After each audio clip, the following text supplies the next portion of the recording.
کوئی واحد لفظ آتا اور آپ کو کہا جاتا کہ اس کی جمع بنا، تو پہلے آپ کو کیا دیکھنا ہے؟ پہلے آپ کو یہ دیکھنا ہے کہ وہ واحد لفظ جو مذکر ہے یا مؤنث۔ اگر آپ یہ سمجھ جاتے ہیں کہ وہ واحد لفظ مذکر ہے یا مؤنث تو بالکل آسانی سے اس کی جمع بنا پائیں گے آپ۔ جیسے اس مثال میں دیکھیے، اگر مذکر الفاظ، اگر وہ واحد لفظ مذکر ہے اور آخر میں الف ہے یا ہا ہے، جیسے یہ دیکھیے الف، جیسے بیٹا، بیٹا جو ہے یہ واحد ہے، مذکر ہے اور اس کے آخر میں الف ہے۔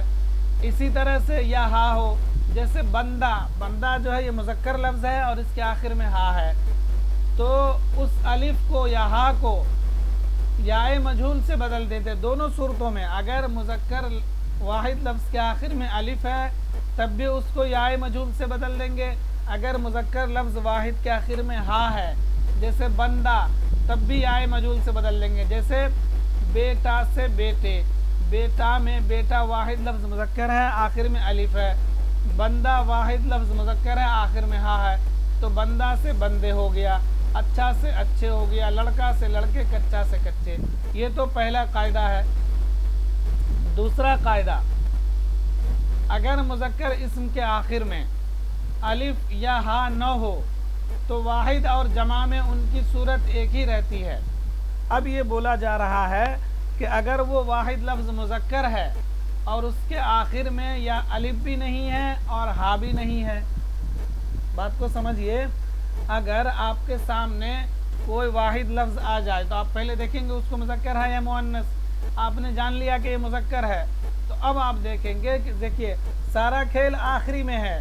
اگر اس مذکر لفظ کے آخر میں الف یا ہا ہے تو اس کو یائے مجہول سے بدل دیں گے، جیسے لڑکا سے لڑکے، بندہ سے بندے۔ اگر اس لفظ کے آخر میں نہ تو الف ہے نہ ہی ہا ہے تو ایسی صورت میں واحد اور جمع ایک ہی رہتی ہے، جیسے بھائی، امیر، غریب، فقیر، جانور، مرد وغیرہ۔ جیسے مثال ہے، وہاں 4 مرد کھڑے ہیں، وہ 4 بھائی ہیں، تو ان مثالوں میں بھائی جو ہے یہ واحد کے لیے بھی بولا جاتا ہے، جمع کے لیے بھی بولا جاتا ہے۔ امیر، غریب، فقیر، جانور، مرد، ان الفاظوں کو بھی آپ کو یاد رکھنا ہے کہ ڈائریکٹ یہی الفاظ پوچھ لیا جاتا ہے کہ یہ واحد ہے یا جمع، اور TRE 1 2 3 کا پورشن اٹھا کر دیکھیں گے، گرامر والا پورشن، تو یہ سب آپ کو ملے گا۔ تو اگر مذکر لفظ واحد کے آخر میں نہ تو الف ہی ہے اور نہ ہی ہا ہی ہے تو ایسی صورت میں وہ واحد اور جمع ایک ہی رہے گی۔ جیسے مثال دیکھ لیجیے آپ، 4 مرد کھڑے ہیں، یہاں پہ آپ یہ نہیں کہیں کہ وہاں 4 مردوں کھڑے ہیں یا مردیں کھڑے ہیں، نہیں، مرد جو ہے چاہے یہاں پر وہاں 1 مرد کھڑا ہے تب بھی مردی بولا جائے گا، 4 مرد کھڑے ہیں تب بھی مردی بولا جائے گا، وہ 1 بھائی ہے تب بھی بھائی بولا جائے گا، وہ 4 بھائی ہیں تب بھی بھائی بولا جائے گا۔ تو یہ دوسرا قاعدہ ہو گیا۔ تیسرا قاعدہ ہے، اگر مذکر اسموں کے آخر میں الف اور نون غنہ ہو تو ان کی جمع میں الف کو یائے مجہول سے بدل دیتے ہیں، جیسے دھواں سے دھوئیں، کنواں سے کنویں۔ اگر مذکر لفظ ہے اور واحد ہے، اگر کوئی واحد لفظ ہے اور وہ مذکر ہے اور اس کے آخر میں الف اور نون غنہ ہے، جیسے دیکھیے دھواں، آخر میں الف ہے اور یہ نون غنہ ہے، تو ان کی جمع میں الف کو یائے مجہول سے بدل دیتے، جیسے دھواں سے دھوئیں ہو گیا، یہ ہے نا یائے مجہول، بیچ میں حمزہ کے بعد بیچ میں جو دیکھ رہے ہیں اسی کو الف سے بدل دیا گیا ہے۔ تو یہ تیسرا قاعدہ ہے۔ یہ تینوں قاعدے تھے، اگر واحد لفظ مذکر ہے تب کیسے جمع بنائیں گے، سمجھ رہے ہیں نا فرینڈس؟ آپ کو PDF میں مل جائے گا اس کا، میرے چینل کے ڈسکرپشن میں، اس ویڈیو کے ڈسکرپشن میں ٹیلی گرام کا لنک ہے، اس سے جڑ جائیے گا تو آپ کو PDF وہاں مل جائے گی۔ اور اس ویڈیو کو زیادہ سے زیادہ لائک اور شیئر کر دیجیے، اگر آپ نے چینل کو سبسکرائب نہیں کیا تو پلیز سبسکرائب کر لیجیے۔ آپ کو TRE 4 تک انشاءاللہ ہر طرح کے مواد میں دوں گا اور اچھی تیاری ہو جائے گی۔ تو یہ 3 قاعدے تھے، اگر مذکر لفظ واحد ہے تو اس کا جمع کیسے بنائیں گے۔ اب میں آپ کو بتاؤں گا اگر وہ لفظ واحد مؤنث ہے تو اس کی جمع کیسے بنائیں گے۔ یہ اوپر کے تینوں قاعدہ جو تھا وہ اس صورت میں تھا کہ جب واحد لفظ مذکر ہو تب بنے گا وہ قاعدہ۔ اب بتا رہا ہوں میں آپ کو، اگر وہ واحد لفظ مؤنث ہے تب اس کی جمع کیسے بنائیں گے۔ پہلا قاعدہ ہے، جن مؤنث اسماء کے آخر میں یائے معروف ہوتی ہے اس کی جمع میں الف نون غنہ زیادہ کرتے ہیں، جیسے لڑکی سے لڑکیاں، گھوڑی سے گھوڑیاں، وردی سے وردیاں وغیرہ۔ اگر کوئی ایسا لفظ آپ کے سامنے آئے جو واحد ہے، پھر آپ کو دو چیزیں دیکھنی ہیں۔ سب سے پہلے کہ وہ لفظ واحد ہے تو مذکر ہے یا مؤنث۔ اب وہ واحد لفظ مؤنث ہے تو اس کے آخر میں دیکھیں گے، ہمیشہ آپ کو آخر میں ہی دیکھنا ہے۔ واحد سے جب جمع بناتے ہیں تو اس واحد لفظ کے آخر میں دیکھنا پڑتا، آخر میں دیکھتے ہیں۔ تو اگر وہ واحد لفظ مؤنث ہے تو دیکھیں گے اس کے آخر میں یا معروف ہوتی ہے تو اس کی جمع میں الف اور نون غنہ زیادہ کرتے ہیں۔ جیسے لڑکی، لڑکی میں کاف کے بعد یہ یا معروف ہے، اس طرح کی یا معروف ہوتی ہے، سمجھ رہے ہیں نا؟ جیسے سین میں جو یا لگا یا مجھول ہے، لیکن یہ لڑکی میں جو یا ہے یا معروف ہے، تو آپ کو یہی دیکھنا ہے۔ اگر اس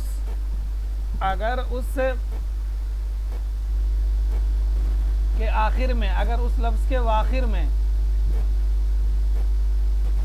یا معروف ہے تب آپ کو دیکھنا بڑھانا کیا الف اور نون غنہ۔ جیسے لڑکی سے لڑکیاں، گھوڑی سے گھوڑیاں، وردی سے وردیاں۔ ان تینوں مثالوں میں دیکھیے یا معروف گھوڑی سے گھوڑیاں، وردی میں یا معروف سے وردیاں۔ تو یہ پہلا قاعدہ ہے۔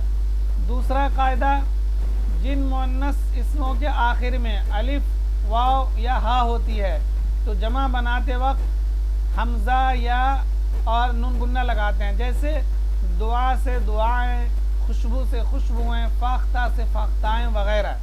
دیکھیے دوسرا قاعدہ بتایا جا رہا ہے، اگر وہ واحد لفظ مؤنث ہے، اگر وہ واحد لفظ مؤنث ہے اور اس کے آخر میں الف، واو یا ہا ہوتی ہے، یا تو الف واو ایک ساتھ ہو، الف اور واو ایک ساتھ ہو، یا پھر ہا ہوتی ہے، تو جمع بناتے وقت حمزہ یا نون غنہ لگاتے ہیں۔ جیسے دعا سے دعائیں، جیسے دعا میں الف ہے، دعا جو ہے مؤنث لفظ ہے، ٹھیک ہے نا، اور یہ الف ہے تو دعائیں جمع ہو جائے گی۔ اسی طرح سے آخر میں واو ہے، یہ الف کی مثال ہے، الف واو، یعنی یہ وہاں پہ واو، یہ واو خوشبو سے خوشبوئیں، یا ہا ہوتی ہے، جیسے فاختہ میں ہا ہے تو فاختائیں۔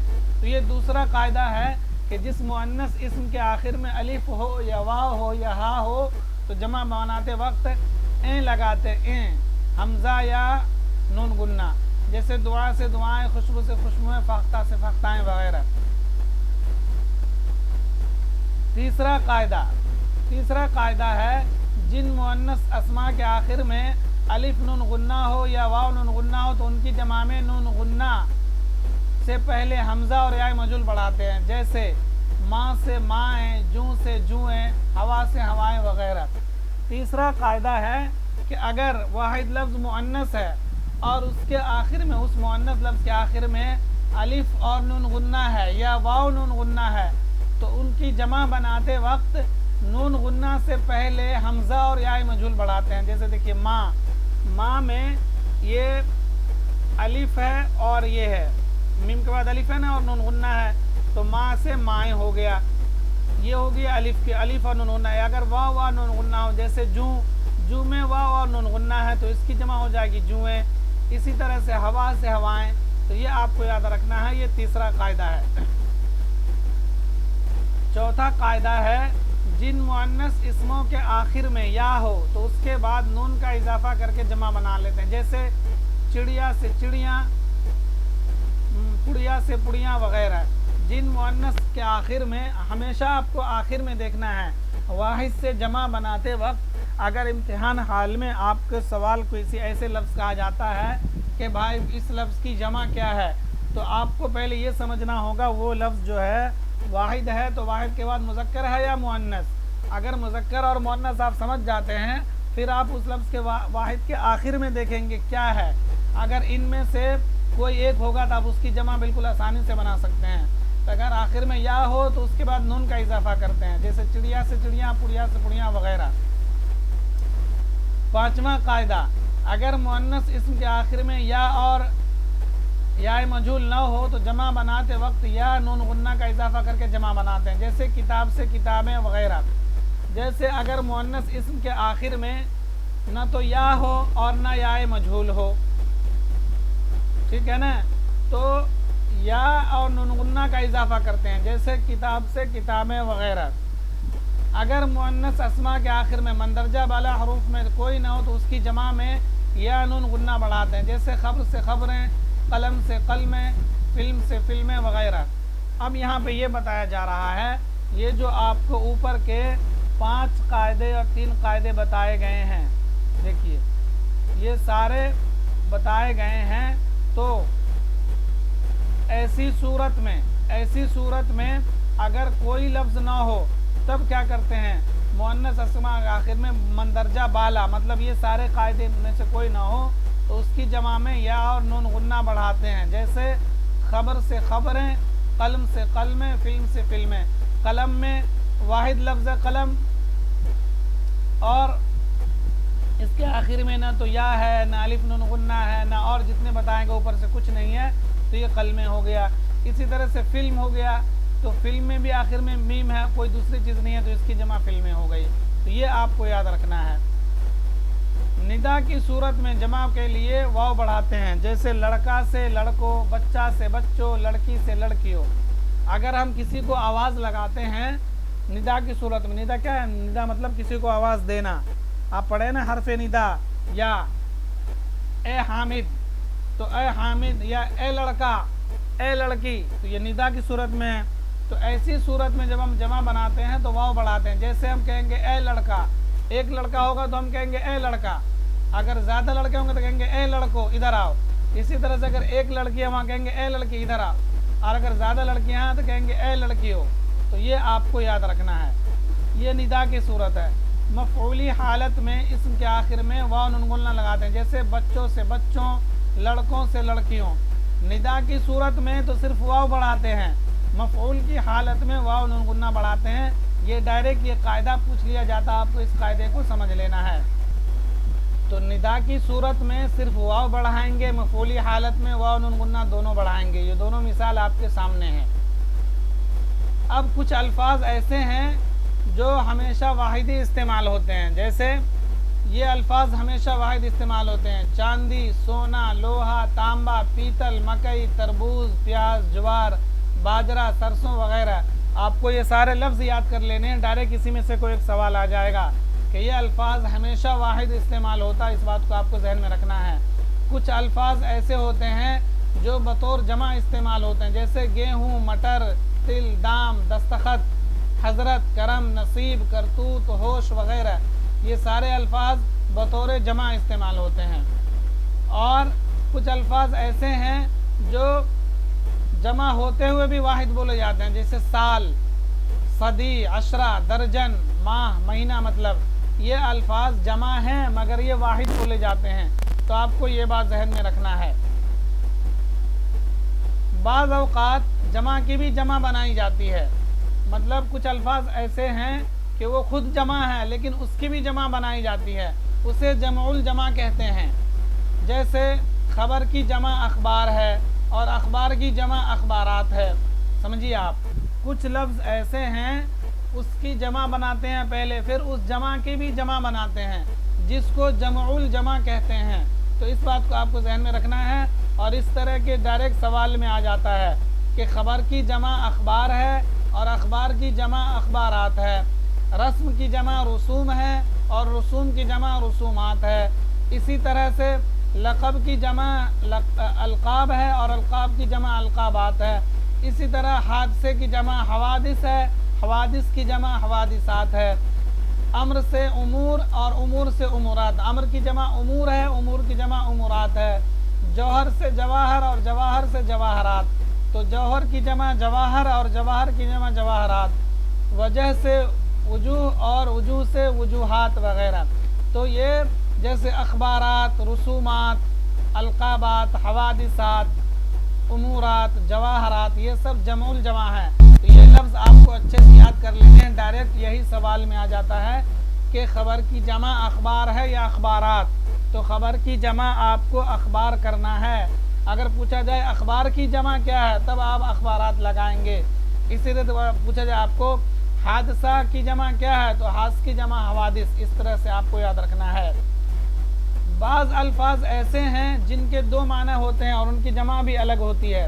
کچھ الفاظ ایسے ہوتے ہیں جو لفظ تو ایک ہے لیکن اس ایک لفظ سے دو معنی لیا جاتا ہے اور دونوں کے معنی کے الگ الگ مطلب واحد لفظ ایک ہوگا لیکن جمع میں وہ دو ہو جاتا ہے.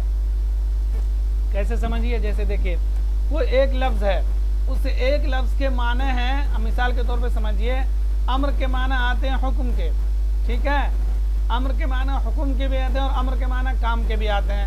تو اسی طرح سے اور بھی الفاظ ہیں جو ایک ہی لفظ کے دو معنی ہوتے ہیں اور جمع میں جا کے وہ لفظ الگ ہو جاتا ہے. جیسے جس امر کے معنی حکم کے ہیں اس کی جمع اوامر ہے اور جس امر کے معنی کام کے ہیں اس کی جمع امور ہے.